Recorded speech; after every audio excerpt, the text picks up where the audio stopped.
making decisions from college and graduate admissions to life beyond.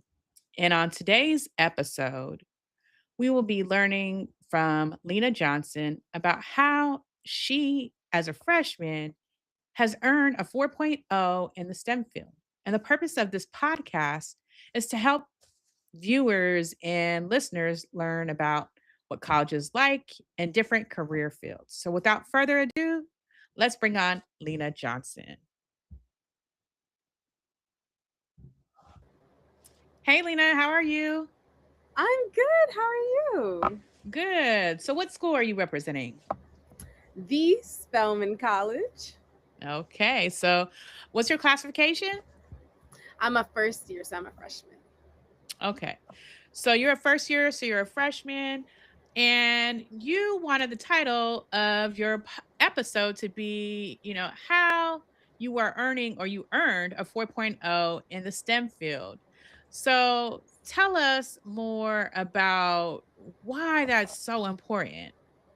I mean, a 4.0. I think it's important, but did you believe you could do it? Let's start out I with that. I did believe that I could do it. I think that Spelman, the way that they set up my class schedule and everything, I had two major classes in STEM, and then the other remaining classes were more towards the liberal arts curriculum that Spelman has. So that had our African diaspora in the world class. That also had a seminar class that every freshman has to take at some point in either the fall or spring semesters, and then in addition to my Japanese language class. So going into my class schedule, I felt like I was pretty well prepared for the challenge that was ahead of me. I had rigorous classes in high school that I feel like got me to the point where I could be confident in my abilities there. And then also, I just noticed that I felt like the biggest challenge that I really had wasn't the course content. It was really just my own time management, and the biggest challenge that I had was fighting with myself and saying, hey, like, we're gonna study today for this amount of hours so that we can get that A on that next test. Well, look at you. I mean, I already knew you were going to get a 4.0 anyway, because I mean, it just runs in the family. I mean, you Well, got your yes. sister who's ahead of you. She did well. You're there. Um, I know you have so much going on. So you're not even telling the people what you actually have going on. You're just talking about the classes, like, oh, my schedule. Tell us what else that you do, besides school, right now. Yes. Mhm. So currently, I'm a member of the Jaguarettes dance team here at Spelman. So the official dance team of Spelman. So we have a broad range of performances that we've had throughout the school year, going from Spelman events that are sponsored to even performing at a WNBA game earlier this year in September. So we have that going on. Then, as far as career wise, then I'm also a part of the National Society of Black Engineers chapter, the Society of Women Engineers. And then, as far as community service, one of my passions is intersecting STEM with education. So, one of my biggest things this past year has been volunteering with Masters. It's a program at Spelman that goes to KIPP Strive Academy and then tutors K through 6 students in math. So that's definitely been a joy. Do that weekly. I'll actually be doing that tomorrow. And otherwise, just here and there, on campus events and things like that. Well, I love how she's like, well, here and there, I tutor, I'm in the Jaguarettes, and then I have this rigorous class structure. So you mentioned that in high school you had a pretty rigorous, schedule. Hmm. Um, so what did you do in high school? Because what we like to do on this platform is, like tell people like what did you do in high school? How did you transition and things of that nature? Did you always like know that you wanted to go to Spelman because you're if I can correct me, tell me how many people in your family went to Spelman? Yeah, go ahead and tell the people. well, well, yes. So I grew up always around Spelman's campus. So I've always been exposed to the idea of going to Spelman. My mom is a very, very proud Spelman alumna. So I've been dripped out in Spelman gear since I think I was That's about right. 2 years old. And I have a picture of me in 2009, barely being able to walk, but I have my Spelman hoodie on. um, so I've always been exposed to the idea of Spelman and, my opinions about where I thought I should go. I have gone to like other colleges and institutions throughout my life, but in my high school experience, while I had always known that I wanted to go into the STEM field, and I knew pretty early on that I wanted to be an engineering major, once I started getting into high school and getting into those higher level STEM classes, I started to realize that the environment that I want to be in my collegiate career around STEM, I want it to be more focused around the Black experience, because I Mm, know that the ability to have a classroom full of Black students who are focused on engineering or physics, and like these like higher level education in STEM, it's pretty rare otherwise outside of an HBCU, right? mm, So mhm, that's one environment that I knew that I wanted to experience before I went out into the workforce. mhm, Because once you're out into the workforce, you're more than likely not going to see that same type of environment anywhere else. mm. Um, but to answer your question about the whole legacy thing, my mom went to Spelman. That's where her and my dad met, because my dad went to Morehouse. My sister goes to Spelman currently. She's a junior. And then my aunt also went to Spelman. So did you feel the pressure from your family to go to Spelman, or did they give you a choice, or you're like, "You know what?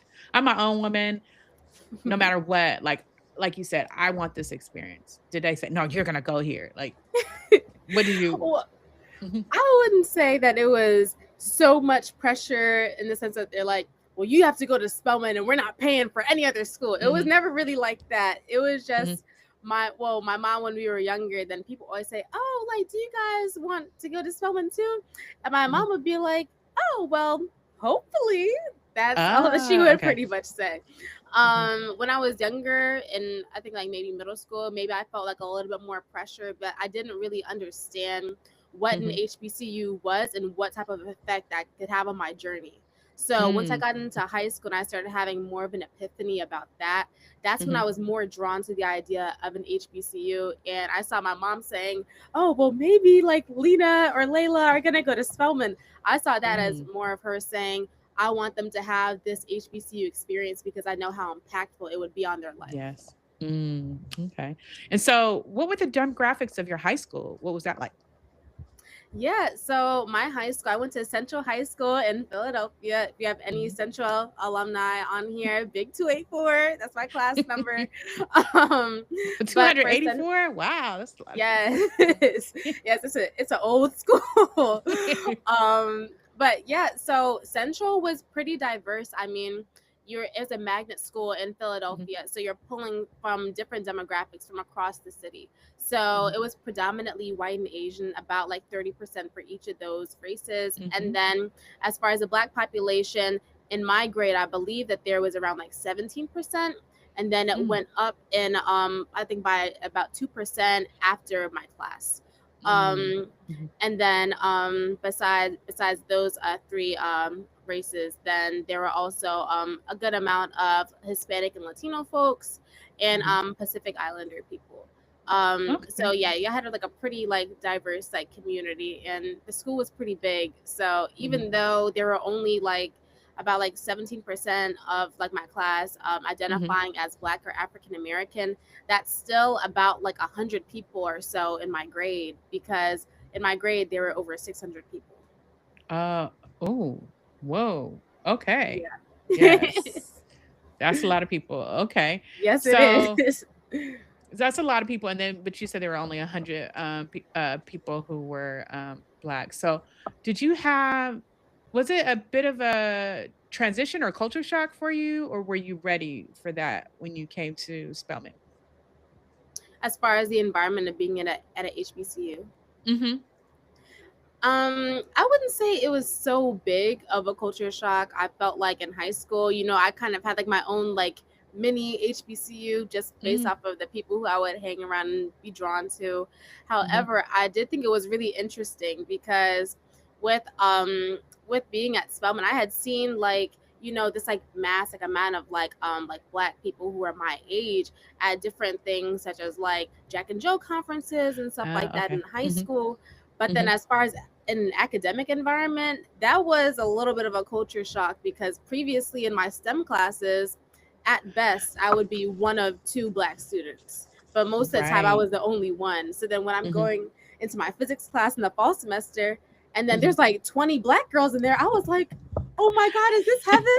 Oh my Yes. God. Yeah. So, okay. Mhm. So that no, that's a good it probably was a good feeling to see people who look just like you who, you're not one of just two, you know. Yeah. Um so definitely that. So since you got onto I can't pronounce the see I can't can you say it for me please? The Jaguarettes. So the Jaguarettes. So since you're a freshman, how do you try out for the team when you are coming in as a freshman? Do you have to get accepted first, meaning accepted into Spelman, then try out, or how does it go? Do you apply and then you also apply for the team and you hope for the best and everything? Yes. So for me, last year I applied to Spelman early. So by the time that they Mm, started having the process of virtual tryouts, because there's kind of like a two-step system. Yeah, the mhm, virtual tryouts, you submit videos of like you dancing and like performances that you've had. There's like a small written part that I had to submit as well. So I submitted that in about March of last year. I already knew in my head at that point that I wanted to go to Spelman. mm, Though mhm, at that point, I have to check the current application now. But at that mhm, point, I don't think that I needed to submit like the letter that said, "Hey, like I got admitted to Spelman," or that I'm committed to Spelman. mhm, Um, because at that point in March, people who are applying regular decision they didn't know yet. mhm, Because that came out on April 1st, I believe. But mm, um, but yes, but later on, I think when you have the second tier of tryouts, which happened during Spellbound, the Admitted Students Day, then you had to provide some type of like identification. Hey, like I actually got into Spelman because only students who are Spelman students could try out for the or could be on the team. Better yet. mm, But mm, yes, so I went through kind of like that virtual screening process. Submitted my stuff in March, and then they reached back out to me. I think a week or two later, and said, "Hey, you're moving on to the next level. Come try out with us the day after Spellbound." So then I had an interview, did mhm, a bit of like dancing, learning choreography with them on mhm, that Sunday, and then I got mhm. my results back a few weeks later. Yay, well, congratulations. Yes. So you are, representing Spelman very well. Like I said, you have lots that you are doing. And I I mean, I can believe you got in a 4.0, but there's so many things that you're doing. What strategies do you use to manage all these things? And if you could be That's a yeah. specific, that would Oh be yeah. helpful for the people. That's a great question. So I feel like the habits that I have now kind of go back to when I was in high school. I always Mhm. tell people in high school I was like a really big try hard. So Mm. kind of like those same aspects of time management that I apply now in college, I already learned in high school because I was at times overcommitted, but really committed to a bunch of extracurriculars in high school in addition to having a full AP roster or honors roster for most of my time there. Mhm. So as far as being able to make time to study and knowing like how I learn, how I'm able to memorize things and just my learning habits, then I Mhm. was able to apply those same skills. So for me personally, I need specific environments to study sometimes. So Mhm. I know I cannot really study if I really need to retain something in my dorm because I will Mhm. go to sleep, right? Oh, okay. Mhm. So otherwise, I know that, okay, if I have a big test that's coming up, then Mhm. I need to have X amount of hours that I need to completely focus and lock down on. So Mhm. for me, I would either go to Manly, which is a building on Spelman's campus that has, like their Starbucks and like Mhm. different spaces. Mhm. And I just put on my headphones, get to work down in there. Or if Mhm. it's a really like big thing that I'm preparing for and I need to study for an elongated amount of time, then what Mhm. I've gotten into the habit of here is going off campus to a cafe or something like that. I just did that yesterday because I had an Oh. internship that I had to write a personal statement for. Mhm. Because in those environments I feel like it's better to like remove myself. You're getting into like a different location. Maybe I'm Mhm. trying a new latte or something like that, so I'm excited about that. Mhm. um and things like that, so it kind of gets me in a better mood and better headspace to focus more. Okay. So listening to me, are you listening to light music? Because you say I like to go to a cafe. I would just be Well, like, people would interrupt me, like, "Hey, what you doing?" Like, how oh yeah. do you have headphones to So be like, Oh yeah. So I always put on like my big headphones whenever like I'm oh, okay. actually trying to study. And another reason Mhm. why usually I'll go off campus is because I always call like whenever I actually need to study, that's always like a solo side quest. Like I can't Okay. have anybody else around me because and that's Mm. no shade to any of my friends or anything like that. I love them. But Mhm. even just like their presence may encourage me more to look down at my phone or be more Mhm. distracted than it would if it's just me and whatever I need to do. Because then I'm more conscious of myself, like Lena, girl, you know you're not supposed to be on your phone right now. You need to go back to writing that personal statement. So I can Mm. hold myself more accountable.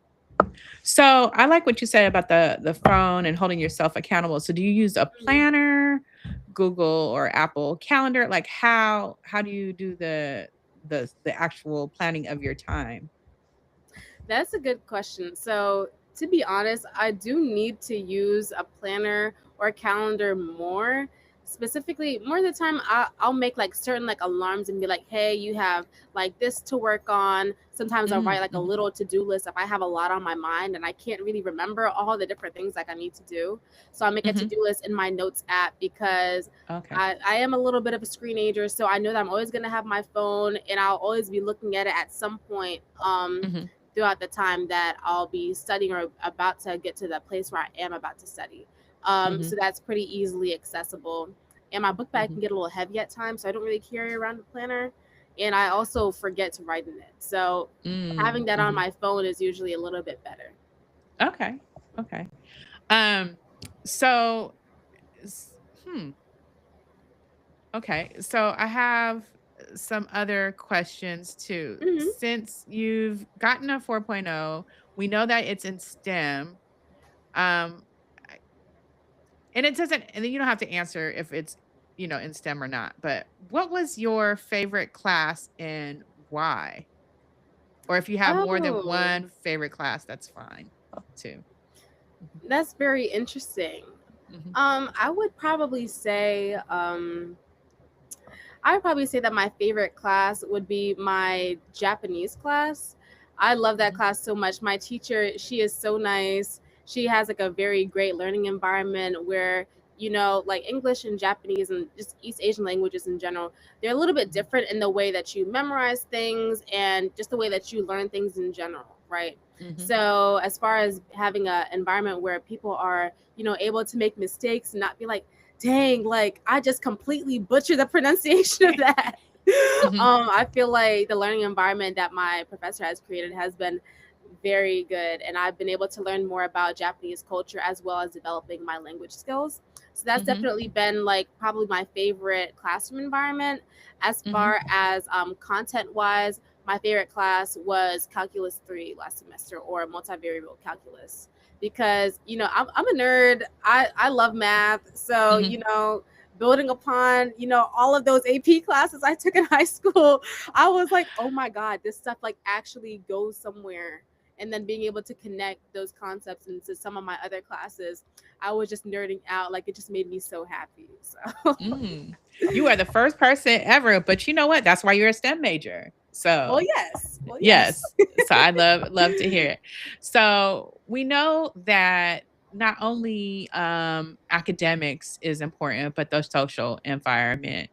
Mhm. Um, what was the most surprising aspect of Spelman socially that was, unexpected?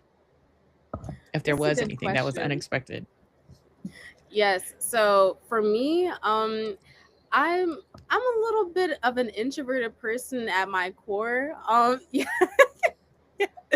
yeah. Now I grew up. your Oh, sister is okay, I'm gonna be quiet. I'm listening. Yeah, I grew up pretty shy, so when I get into like a new environment, then sometimes it's a little bit easier for me to, kind of like retreat and not get out of like my original like comfort zone Mm, originally. mhm. So going into a new environment, I did have like a little bit of anxiety because I was like, "Oh my God, like I just had like all these great relationships throughout high school. Oh my God, like Oh. are my friendships at college gonna compare? Are the people at college gonna like me? Like, dang, like what's gonna go on in this new academic environment, especially so far away from home? And then you have Mhm, all these people from, diverse backgrounds. Not mhm. everybody is from Philly. Not everybody is gonna like the Eagles or Mm. everything else that like Yeah. I like. So then it's Mhm, also like that different thing, like, oh, like how am I gonna connect with a bunch of people who are different than me? But mhm, something about Spelman's environment is that whenever they're talking about the sisterhood or anything like that, when mhm, they've been having like these like alumni or current student chats, I mhm, came to realize during my new student orientation week that that sisterhood is, it's real. It's real. mm, It's not for fake. Everybody here is so kind. mhm. Like I remember I had to print out something and I did not know how to use that printer at all. And some girl who was just sitting down in the middle of her homework helped me for like the next like 20 minutes to figure out Oh. how to work the printer. And I had never met her before in my life, Mhm, but she was mm, just so kind and was helping me, reaching out to different people and things like that. So that's definitely a big environment thing because even though I came in with like a little bit of anxiety, going back to the, my introverted core, mhm. because of the environment that Spelman fosters, I felt like I was able to thrive more and get out of my comfort zone and be like, hey, like actually starting over in such a new environment and Mm. academically rigorous environment actually is pretty good when you have like this diverse bubble of people who are just so kind around you. See, I like what you said because you know what? You're not alone, and everyone Hmm. goes through that when they get to Yeah. college. Like, you're all Hmm. new there. Yeah. You're all new there. Everyone's scared and excited at the same time. Yeah. So, I'm glad that you came out of your comfort zone. So, my question to you is, are you going to come out your comfort zone even more? One of the things that a lot of people don't think about is that cross registration, Oh and that yeah. could be a scary thing. Hmm. You can take classes over at Morehouse, Clark Atlanta, Georgia Tech, and some other schools. They have agreements even at Georgia State. So, Hmm. have you thought about possibly taking classes, cross registering at any other schools in the future? Yeah, definitely. I know Morehouse is very renowned for their business and finance programs. And, Hmm. just going into the STEM space in general, while I'm still trying to figure out what, my career interests are, I Hmm. am kind of thinking about a startup or something or some type of business venture at some point versus Hmm. Spelman doesn't have such a concrete business program or like business classes that you may Hmm. take. So Hmm. I've already thought about during my sophomore or junior year cross registering at Morehouse to take a business class or a finance class because Hmm. I think that those are just very important life skills in general, in addition to my career pursuits. And Hmm. then also, listen, the sky is the limit. I'm a nerd. I'm always here for like another class or to get Yes. broaden my education.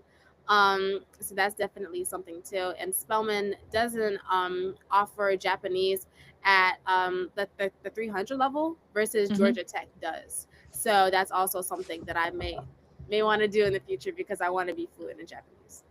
Look at you. Look at we talk about all the future and all these different kind of things.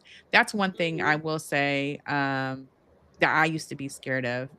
Mm. And once I did it, I was like, wow. Because like you said, if Spelman doesn't have it, also Mhm. you're able to take it at other schools and it counts for your credit, Yes. which is good. And once you even go out of that comfort zone, it opens up even more um relationships with other, I would say AUC mates, and then even the college, um, I'll just say college atmosphere within the whole city, which can be even greater for you.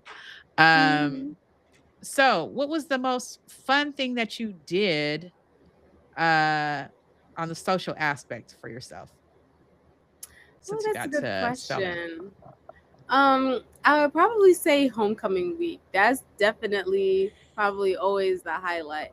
Homecoming homecoming was just so great. I'd been to homecoming before, as a high schooler and stuff like that. Like I said, my parents are alums. So, part of, my mom's process of pitching Spelman to me, throughout my life was taking my sister and I to homecoming and be like, hey, like, this is what Spelman's actually like. They have all these fun things going on and stuff like that. But I think it's an incredibly rewarding experience to experience that as an actual student, and Hmm. just see everybody come together in a way that you may not before, and especially not at any other institution. Spell House, we Right. definitely do it big. So, Yes, we yeah. do. Yes, we do. Let's see. Let's see what else that I have to ask of you. Like, I mean, I'm trying to think in terms of things that you want to share. Yes, what else would you like to share with the audience? Oh wow, that's a great question. Um, I would I would just say I know a lot of high schoolers and stuff like that. Whenever I'm on like a college panel, or even when I was listening into college panels when I was in high school, a lot of the time people ask about, oh my God, what's like your time management skills or anything like that. So Mhm, for the advice that I give to a high schooler, it's just listen, your time management skills, whatever schedule that you create, it's for you, right? You shouldn't go off of somebody else's schedule necessarily because that might not work for you in the same way. For me mhm, personally, I know that I work better when I'm able to lock in for an extended amount of time. Like, for mhm, example, yesterday I was working for like 4 hours, but on Saturday I didn't do anything. And the same thing mm, happened on Friday. I had some things to do, so I was working for like 4 or 5 hours. But then after mhm, that, I was able to rest because, in that sense, even though I can procrastinate at times, I function well being able to, get into that headspace for an elongated amount of time, get the work out the way, get it done, and then afterwards I can relax. Though other people may work better in different arenas and things like that. So I would just say if you're in high school right now, just start trying out different methods, see what works for you, see if it's better if you work on something in an elongated space, doing work every single day, or if you're like me and you may need to, lock in for an extended period of time so that you can focus on other things, whether that be extracurriculars, scholarships, XYZ, community service, for the remaining time. So you mentioned also scholarships. Do you have any advice? Because I know probably people would ask for advice. I know that you got a really great scholarship. Do you have any advice Mhm. about how people can go about getting some great ones like you did? Yes. Hmm. So definitely that was one of my biggest questions when I was in high school too, because that scholarship hunt is definitely real. Hmm. So for me, I think that it really just takes, dedicating some time to doing some research. This can be on Google, on the College Board website. They have a whole lot of scholarships that you can look up on the College Board website. That's where I found the FOSSI scholarship, the Future of STEM Scholars Initiative scholarship, which is about like 10K a year and provides mentorship and stuff like that. But if I wasn't up and down looking on College Board to try to see what scholarship I could get, I would have never known about that at all. Mm, But yeah, I can understand. For high schoolers, for me, I was like, I feel like some of these scholarships are kind of hiding themselves. Like I'm over here looking up and down Google right. and everything like that. So I would just say use every search engine that you can. Again, Google, College Board, shoot, you could even ask ChatGPT because ChatGPT surveys all of the different search Hmm. engines and then Hmm. provides you with some of the results too, and can lead you to some different things. Hmm. So that's definitely something I would say. And yeah, if you're a high schooler listening in right now, I would definitely say get on that scholarship grind because there are fewer opportunities that are due in the spring rather than when we're in the winter here in February and then going into March a little bit. Hmm. Um, so I would say that. And then also, I would say to focus on scholarships that may be a little bit smaller. Just it's human nature. Like if you have a scholarship that's 20K, there's going to Hmm. be such a large, so much like of a bigger applicant pool that would be Hmm. applying for that 20K scholarship because who couldn't use 20K to go to their education, right? That's obviously going to be the eye grabber. But when you Mhm. go down to these scholarships, they might be towards a targeted group. Like for the FOSSI scholarship, it's specifically for HBCU STEM majors, right? Mhm. So when you have something that maybe more towards a targeted group, or if you have a scholarship that's of a smaller amount, whether that's 10K, 5K, 2.5K, then Mhm. you can get down that pool, and then you know just statistically your chances of getting that scholarship are going to increase. And those Mhm. smaller scholarships can add up really quickly. Like for Yes. me, I got one that was 10K, then I got Mhm. another one that was 5K, then I Mhm. got another one that was like 2.5, and then Look I at got you. like yeah, then I got like two that were like 1.5 each, and that added up to Yes. $20,000 per year real quick. So, and that Congratulations. thank you. And Mhm. those were just Mhm. I think like 5 or 6, right? Yeah. Mhm. Versus any of like the scholarships that I applied for that were like 20K. Mhm. Even not to say that you can't get them, it's just a little Right. bit more unlikely. See, I like Yeah. that advice because people do pass up and overlook the Hmm. smaller ones when, like you said, less people apply for the smaller ones and you're more likely to have a higher rate of getting the smaller ones and they do add up. So Hmm. why not? So congratulations to you. As we wrap up, do you have a way that people can follow you or get in touch with you or stay connected? Yes, Mhm. definitely. I can definitely share my school email. It's Lena Johnson 1 at spelman.edu. And then my Gmail is Lena, so Lena, and then Shani, Shani 07 at gmail.com. So you can definitely reach out, email me. I check my email every day, as a good college student should. Um, so I'll definitely see it and respond if you have any questions. All right. Thank you so much. See you on the next episode. Bye. See you.